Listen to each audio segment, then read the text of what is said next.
경복궁 이야기를 해볼까 합니다. 한국에 경복궁이 있다는 건 다 아시죠? 그런데 경복궁을 안 가보신 분들이 굉장히 많습니다. 경복궁의 가장 중심에 있는 근정전 주변으로 그런 신성한 동물들이 하늘에서 내려와서 호위를 하고 있는 모습을 하고 있습니다.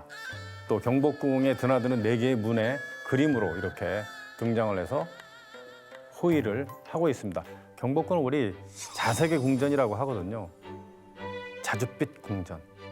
실제로 경복궁을 딱 들어가 보시면 기둥이라든가 나무 이 등등에 전부 이 자주색으로 칠해져 있습니다. 우리 자주색 하면 보라색인데 그게 아니고요. 붉은색을 뜻합니다. 붉은 자색. 왜 이런 색을 칠했냐? 바로 하늘의 색을 칠했기 때문입니다.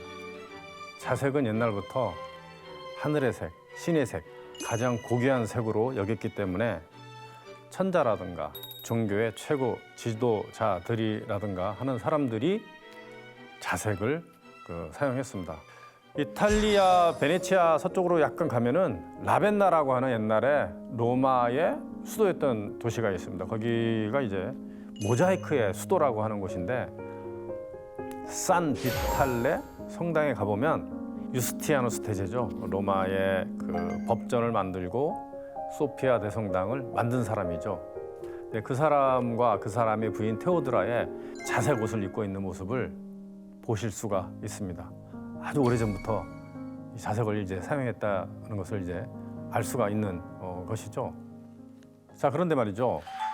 그럼 로마 시대 하면은 굉장히 오래된 시대를 얘기하는데 그때 우리는 어땠을까? 우리는 이미 그보다 훨씬 이전부터 이런 색을 복식에 사용해 왔습니다. 이 복식의 색깔이라는 것은 쉽게 얘기하면 옷이 색깔이라는 것은 즉각적으로 이제 신분을 이제 나타내기 때문에 그러니까 즉각적으로 신분을 알 수가 있기 때문에 색으로서 옷을 입었던 것이죠. 우리 고구려, 신라, 백제, 금관가야 이때 왕들은 전부 다 왕비와 마찬가지로 이 붉은색, 이 자주색의 복식을 착용을 했고요. 그 다음으로 이제 청색 이런 순으로 사용했다고 삼국유사의 기록이 자세히 나와 있죠. 그거를 실질적으로 볼 수 있는 곳들은 굉장히 많은데 그 중에 하나 고구려 벽화 중에서 안악삼호분이 있습니다. 안악삼호분. 거기에 주인의 옷의 복식을 보면은 아주 붉은 자주색이고요. 왕인 게 확실한 것이 그 바로 앉아 있는 옆에 그 두끼라 그러죠. 치우천왕을 상징하는 두끼가 3단으로 올려져 있습니다. 이거는 이제 왕만이 사용할 수 있는 기이고요. 자, 그 복식을 다시 찾는다면 그러면은 그 로마 이후에 이런 붉은색 옷을 어떤 사람들이 입었느냐? 교황님들이 입었습니다. 로마의 교황청의 교황님들이 입었어요. 그런 샘플들도 굉장히 많죠. 로마의 바티칸 베드로 대성당을 만든 그 바올로 5세라는 분의 복식을 보면 아주 빨간, 깊은 빨간색이죠. 예, 우리의 자주색하고 거의 같은 색깔을 입었는데 이처럼 붉은색은 이 붉은 자주색은 유럽에서도 가장 고귀하고 가장 높은 어떤 천자의 색으로서 계속 작용해 왔는데 지금은 그런 색을 안 쓰지 않나? 잊어버리지 않나? 이렇게 생각하실 수 있습니다. 그런데 영화제 할 때 보면 레드 카펫을 깔잖아요. 레드 카펫. 예, 이거 어디서 봤을까요? 다른 나라 국가의 정상을 초대했을 때 레드 카펫을 깔고 또 붉은색 옷을 입고 이렇게 도열을 해줍니다. 이 레드 카펫은 최고로 대우를 해준다라고 하는 의미입니다. 무슨 신의 대리인처럼 그렇게 모신다라고 하는 그런 의미를 갖고 있습니다. 이 레드 카펫의 그 기원도 사실은 유럽에서 보지 않고 동방에서 온 것으로 알려져 있는데 유럽인들은 이게 그리스에서부터 나왔다 이렇게 얘기합니다. 왜냐하면 유럽의 모든 문화가 이제 그리스를 지나서 저기 그 이집트에서부터 왔다고 하기 때문에 그냥 그리스에서 찾는 거예요. 아가멤논이라는 왕이 있습니다. 트로이 전쟁 때 연합군의 총사령관이었던 아가멤논.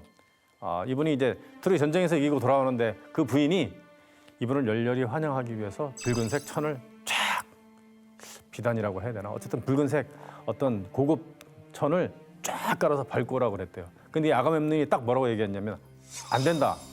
이거는 신이 색이기 때문에 내가 밟을 수가 없다. 아가멤논은 밟지 않았겠지만 최고로 환영한다라는 의미로 붉은색 카페트를 깔았다고 합니다.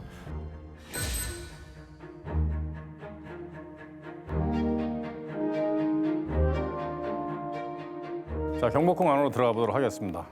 경복궁 가보신 분들은 아시겠지만 뭔가 어딘가 모르게 재미없다라는 이런 말씀들을 하십니다.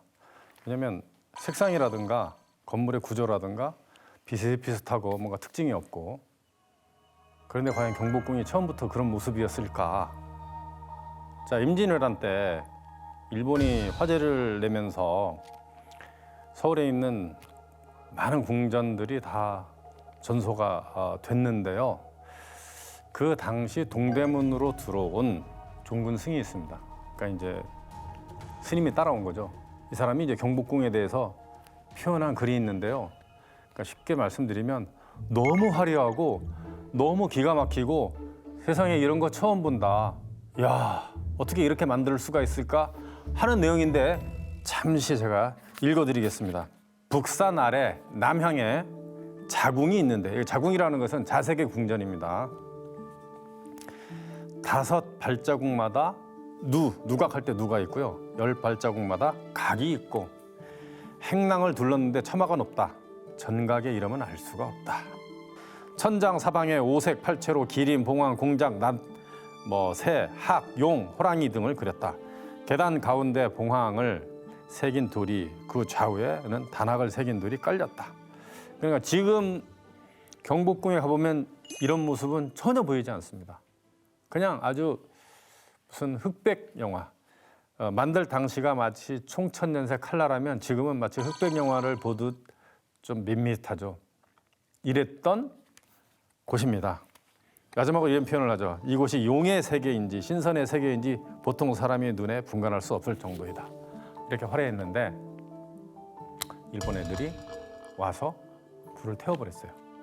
네. 그 뒤로 경복궁은 273년 동안 폐허로 남습니다. 그리고 고종 때 흥선대원군이 이제 중건을 하죠. 네, 처음에 만들었을 때 2,000칸. 칸이라는 건 뭐냐면요. 우리가 궁전이라든가 어떤 정각의 크기를 재는 건데 기둥과 기둥 사이를 한 칸 이렇게 얘기하죠. 그러니까 처음에 한 2,000칸이었다가 임진왜란 직전에 5,000칸까지 늘렸다가 고종 때 중건을 하면서 7,500칸까지 늘렸는데 1910년 한일 병합 이후에 일본이 이곳을 거의 허물어 버리죠. 한 10%만 남기고 다 허물어 버립니다. 조선물산 공진회라는 걸 한다고 다 허물어 버려 가지고 일부는 팔아요. 그러니까 일본 애들이 가져가서 직접 일본까지 가서 이렇게 설치를 하고, 일본에는 다다미 문화잖아요. 우리의 온돌방을 가져가서 설치를 했다 이겁니다. 또 남산 밑에 일본 애들이 많이 살았는데 그곳에 다 뜯어서 가져갔고, 그런 다음에 물산공진회 다음에 거기에 조선 총독부를 만들잖아요. 그 당시에 사진을 보면 거의 텅텅 빈 완전히 허허벌판이죠. 조선의 핵심 정신이 담겨 있는 모든 것을 완전히 그냥 없애버리고 아주 냄새나는, 동물 냄새나고 아주 시궁창 냄새나는 이런 장소로 만들어버린 것이죠. 일본인들이. 그래서 이제 해방 이후에 이제 조선 총독부 건물은 중앙청이라는 이름으로 이제 사용하고 박물관으로 나중에 썼는데 1995년 김영삼 대통령이 그것을 아예 폭파를 이제 시켜 버립니다. 그래가지고 이제 경복궁의 원래 모습 찾기 하면서 지금처럼 이렇게 전각을 계속 이렇게 만들면서 원래 모습대로 찾아가는데 절대 그 모습을 찾아갈 수 없죠. 왜냐? 다 구워야 되니까 도자기로 굽고 아주 채색을 한 그런 모습으로 담벼락이라든가 이런 모든 부분을 장식을 해야 되는데 그 모습을 알 수가 없으니까요. 뭐든 그렇습니다. 자, 이제 경복궁 안으로 이제 들어가 보겠는데 경복궁을 가장 잘 볼 수 있는 곳은 광화문에 있는 대한민국 박물관 8층 옥상입니다. 거기 가보시면 밑으로 착 이렇게 내려다 보이는 대한민국 박물관 옥탑이 되겠습니다. 자금성하고 경복궁 비교를 많이 합니다. 우리나라 사람들이. 자금성은 가보니까 엄청나게 넓고 큰데 경복궁은 조그만 하더라. 과연 그럴까? 심지어는 우리가 자금성을 약간 모방했다 이렇게 생각하는 사람도 있습니다. 물론 자금성이 훨씬 큽니다. 경복궁은 자금성의 약 70% 정도 됩니다. 70% 크죠. 그런데 그 당시 인구를 생각을 해보면 조선은 명나라 인구의 3%밖에 안 됐고요. 그 당시 이제 명나라는 전 세계의 총 생산량의 30%를 담당했던 거대한 제국이었죠. 그거를 생각해 보면 굉장히 큰 겁니다. 그 무엇보다 그 서울에는 궁전이 5개 있습니다. 5개를 다 합친다면 자금성보다 훨씬 크죠. 2배 이상의 넓이를 가진 궁전이 되는 것이죠. 그러니까 전 세계 돌아다녀봐도 왕이 살았던 궁전이 5개나 있는 도시는 서울밖에 없습니다. 네, 서울밖에 없어요. 이거 참 모르죠. 뭐 경복궁, 창경궁, 창덕궁, 뭐 경운궁이라고 하는 덕수궁, 그다음에 이 어디입니까? 경희궁, 이 5개의 궁전이 아직 남아 있는데 물론 옛날 모습 그대로는 아닙니다. 많이 이제 폐허가 되고 화재로 인해서 완전히 복원은 안 됐지만 그 정도로 크게 남아 있는 것이죠. 그리고 무엇보다 더 중요한 것은 자금성보다 경복궁이 12년 먼저 만들었다는 것이죠. 그리고 거기는 모든 동양의 철학의 어떤 개념을 다 적용을 시키고요. 한국적인 미를 적용했고 중국에는 전혀 없는, 일본에도 없는 그런 미를 적용했고요. 민본주의 사상, 뭐 홍익인간 사상 이런 것들을 다 집어넣었습니다. 자, 가장 먼저 그 광화문 광장 끝에 보면 이제 광화문이라는 문을 우리가 만나게 되죠. 우리가 광화문이라는 현판을 보면 빛광자에다가 이렇게 뭐 대화자 이렇게 쓰거든요. 광화문. 그러니까 쉽게 얘기하면 빛으로서 세상을 다스린다 이런 뜻입니다. 보통 중국의 뭐 서경에서 왔다 뭐 이런 식으로 표현을 하는데 뭐 서경에 있는 표현도 그런 것이 있지만 이게 고대 한국 고조선에서부터 이런 것들이 시작된다는 것을 생각을 하면 뭐 중국 이야기를 안 하더라도 원래 우리가 해왔던 그대로 이 모습대로 이제 보여주고 있다 이렇게 알 수 있습니다. 왜냐하면요 단유세문경이라고 있습니다. 가슴에 차는 거죠. 왜? 단유세문경 이름도 어렵죠. 유는 고리입니다. 단유 고리가 많다 이거죠. 그러니까 2개인데 그러니까 단유 미세하게 문양을 낸 세문경입니다. 고리가 2개 있고 미세하게 문양을 낸 거울이라는 뜻인데 이 단유세문경이 이렇게 고리로 해서 목에 이렇게 차죠. 근데 이 앞면은 반짝반짝 해가지고 백동이라 그래서 빛 반사가 잘 됩니다. 그래서 해가 있는 쪽을 향해서 이 대제사장 왕이죠. 왕이 이렇게 서고 한쪽에 뭐 청동검을 들고 뭐 그다음에 고곡 같은 것을 뭐 들기도 하고 해서 이렇게 빛이 쫙 비치는 고곡보다도 이렇게 그 방울을 들죠. 이렇게 빛을 비춰가지고 세상을 환하게 해서 빛으로서 세상을 다스린다라고 하는 이런 개념들이 오래전부터 존재해 내려왔는데 광화문에도 사실은 그런 개념이 들어가 있고요. 무엇보다 중요한 것은 이 조선이라는 말을 국가의 이름으로 할 때는 고조선 제2의 시대를 열었을 때 그 수도 이름 그것을 그대로 채용해서 조선이라는 나라가 이제 세워진 것입니다.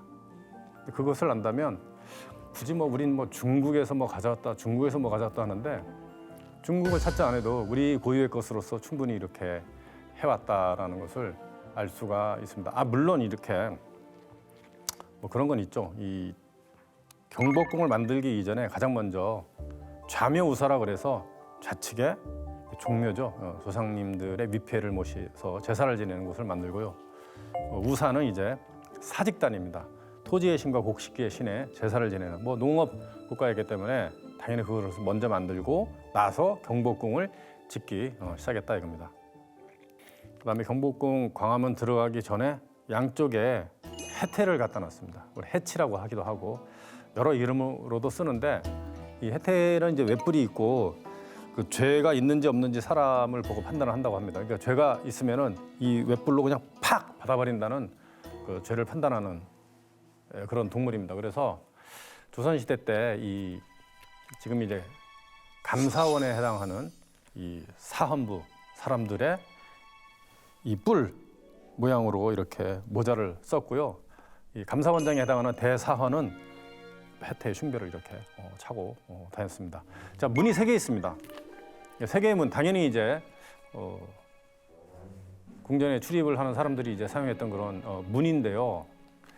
가운데 문은 이제 왕이 사용하고 양쪽에 이제 문은 뭐 세자라든가 이 신하들이 사용을 했습니다. 근데 문 위에 그 동서남북 4방위에 해당하는 신성한 동물들이 그려져 있는데 광화문을 딱 들어가면 또 거대한 문이 하나 나옵니다. 우리가 임금을 만나려면 이제 원래 구중궁궐이니까 9개 뭐 문을 통과해야 된다 이렇게 하는데 사실은 3개의 문을 최소한 통과를 해야 만나게 되기 때문에 첩첩이 이 문을 만나게 되는데 흥예문을 만납니다. 원래는 홍예문이었어요. 예를 뭐 넓힌다, 넓을 홍이잖아요. 예를 넓힌다 이런 뜻이었는데 흥으로 바뀌었어요. 예를 편다 이런 뜻으로 바뀌었습니다. 왜 흥예문으로 됐냐 하면은 그거를 바꿀 당시에 중국의 청나라의 6대 황제가 걸륭제인데 이 사람 이름이 애신강나 홍역입니다. 그러니까 홍자가 들어가 있는 거예요. 아니 중국의 황제 이름이 홍이 들어갔으면 들어갔지 왜 그런?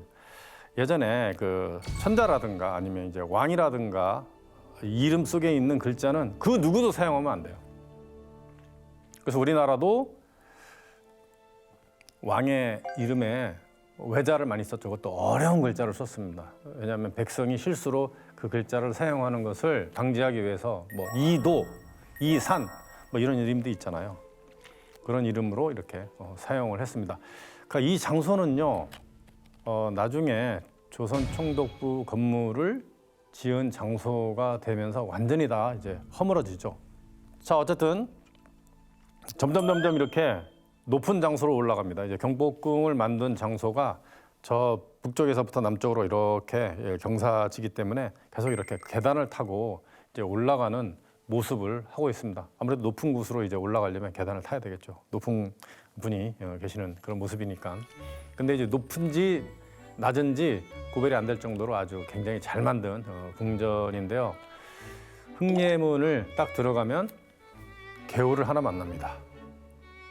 예, 일본 그 승이 또랑이라고 했던 그런 개울을 만나는데 이게 금천이에요. 금천. 금지할 금자에다가 이제 내천할 때 천입니다. 다른 궁전 뭐 창덕궁이라든가 이런 데서는 그 비단 금자를 써서 비단이 흐르는 물이다 이런 식으로 하는데 여기는 이제 처음 만들 때 있었던 건 아니지만 나중에 태조 이방원이 이거 풍수로서 물 기운이 부족하다 그래서 이제 백악산에서부터 내려오는 물을 끌어들여서 안으로 통과를 시킨 겁니다. 이거 비보풍수라고 그러죠. 어떤 풍수로서의 어떤 물 기운이 부족하기 때문에 풍수를 보충한다 그래서 비보풍수인데 그걸 끌어다 만들면서 모든 4개의 궁전에도 전부 다 이런 금천을 이제 만들게 되죠. 금지할 금입니다. 근데 이 곳을 딱 넘는 순간 그 안에 영재교라고 하는 다리가 넘는 순간 왕의 정치적인 공간 안으로 탁 들어가게 되죠. 그러니까 아무나 못 들어가는 그런 곳이 됩니다. 그 영재교 위로부터 해서 길이 3개가 쫙 놓여 있습니다. 그걸 삼도라고 하기도 하고 어도라고 하기도 합니다. 임금이 다니는 길이기 때문에 그런 표현을 쓰는데요. 자, 여기서 왕이 정치적인 행위를 하는 공간, 이거 치조라고 하는데요. 그래서 그 들어가면은 정각 가운데는 정치할 때 정자가 들어가 있어요. 근정전, 사정전, 수정전 이런 정자가 들어가는데 내가 모르고 조선시대에 그것을 지나면 어떻게 될까요? 장 60대를 맞습니다. 곤장. 근데 만약에 그게 넘어가는 것을 발견하지 못했다. 발견하지 못하는 사람도 한 30대 맞습니다. 그보다 더한 게 있어요. 그보다 더한 게. 아까 어도 삼도라고 그랬는데 임금이 다닐 수 있는 길인데요. 그곳을 모르고 학업 관리나 아니면 군민, 일반인이 어떻게 해도 들어가서 모르고 걸었다. 어떤 일이 벌어질까요? 100대 맞습니다. 100대. 장 100대 맞으면 어떻게 되냐? 대부분 다 죽습니다. 100대 맞으면 거의 다 죽었대요. 아니면 맞을 때까지 잘 참았는데 집에 가서 죽었답니다. 그래서 그 뒤로부터는 하루에 30대 이상 안 때렸답니다.